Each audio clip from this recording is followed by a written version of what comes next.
Tenim dos sorts, que per buscar-li alguna sort n'hi tenim dos.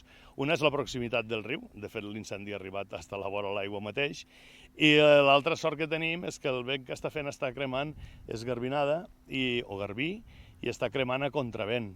Però bueno, els que també s'adonen les tres circumstàncies aquelles dels 330, de més de 30 graus, més de 30 km per hora de vent i una humitat de menys del 30%, i bueno, ja ho veu que cremant a contravent i en no molt vent, perquè està una mica arrecerat, una mica només, pues l'incendi continua pujant cap aquí.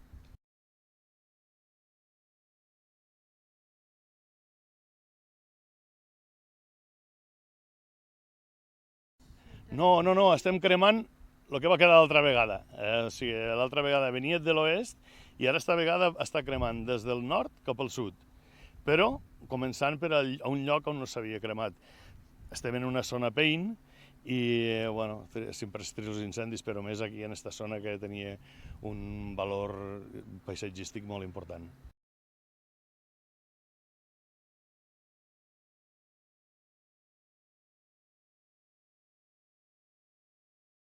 Però és que l'últim, que va ser per la zona on estem ara, però va ser més cap allà, va ser conseqüència d'una averia que va tindre un tren i va anar des de Móra la Nova hasta que va arribar a la Pobla, que anava provocant incendis. I dius, però com pot ser això, no?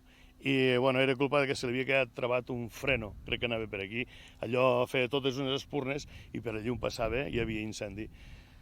Afortunadament, entre Riba-roja i la Pobla tenim tres túnels grans, però el rato que sortia al ras va provocar un incendi que ens va cremar amb un munt d'hectàrees, tant al terme de Riba-roja com al terme de la Pobla.